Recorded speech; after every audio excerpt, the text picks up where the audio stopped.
Hi everybody, and welcome to today's very special Hangout.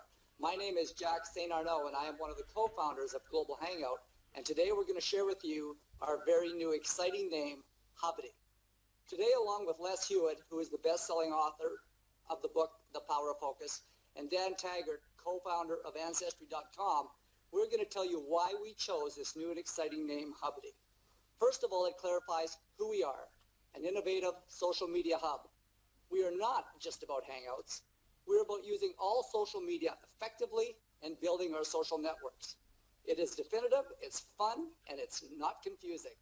Les, I'm going to let you share with the folks what our experience was along the journey of looking for the name and why we chose the name, and certainly the people we talked to before we did it. Les? Thanks, Jack.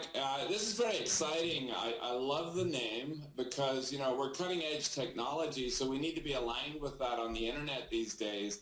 And of course, we all know one word is very popular and a very strong brand. I was actually researching this, and I talked to one of the top branding experts in the country, Jack, told him about our former name, Global Hangout, and he had one word in response. He said, vanilla. In other words, old, also confusing, of course, you know, with the connection to Google and global. There was a lot of possible contradiction there and confusion. So he loved HUBITY. He said, that's absolutely right on. You're in the right direction. And I love the fact that hub is in the name because we really are, as you said, a global hub for learning, for sharing what we learn, and of course for earning. And that all adds up to the most important thing is helping people around the world become more successful and live their best lives. So I think it's a great fit. There's a nice friendly energy to it, which makes it fun, and it's youthful. And I think it's absolutely the way to go. Great. Thanks very much, Les. Now, Dan Taggart, certainly we appreciated what Dan had to say along the way, and Dan was a big part of the conversations. And Dan, your experience was vast and very much appreciated when it come to this point. So tell us your experiences in the past and what you liked about it. You know, I've had a lot of interesting experiences with name changes in companies that I've had, including Ancestry.com. And we originally went out with Ancestry.com as the name, and we tried to raise money with the venture capital community. And in spite of how successful that company has become, nobody understood it in the beginning. And so when we talked to, you know, very sophisticated venture capital firms, their eyes would just glaze over as soon as we started talking about Ancestry.com. They had this vision in their head of little old ladies sitting at microfilm readers and, you know, dusty libraries and things like that. They just couldn't see how genealogy was going to be a big thing on the internet. And so as we thought about that problem, a good friend of mine suggested that we needed to come up with a name that broadened our appeal and actually gave us the ability to broaden our mission even.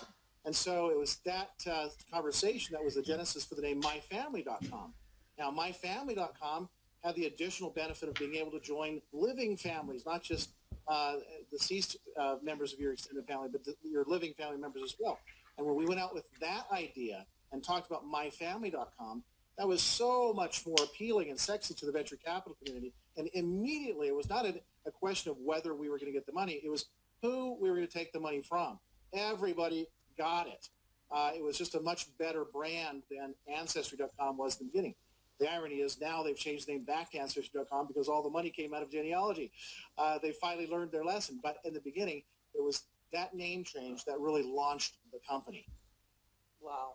Thanks a lot, Dan. And I know when we launched HUBITY, you gave us your thoughts on that. If you could just elaborate just a little bit on what you thought about it. In fact, as soon as I heard the name, I was very excited because I had the same impression of Global Hangouts as others. It was kind of a vanilla name. It was kind of a generic term. It was descriptive, but descriptive names are not very brandable. They're not very memorable. HUBITY is very brandable. And when you have something like what we're talking about, you want it to be different and unusual and something that people remember, and also something that allows you to have a broader kind of appeal and ability to bring in other technologies. Global Hangouts, quite honestly, was a little bit too much tied to the whole concept of a Google Hangout, which, you know, this is what we're doing right now. This is not the only thing we're going to be involved in. fact, there'll be many, many other technologies that are going to come into play as we move forward. So HUBITY is a much better choice, much more fun-sounding name, much more memorable. Dan, thank you very much. And certainly when you mentioned branding, we've got a beautiful brand, and we've got that beautiful tag, that splash to go along with it. So we're very, very excited about what we've got for our future, ladies and gentlemen. It wasn't something just for today. It's our future. Ladies and gentlemen, welcome to HUBITY.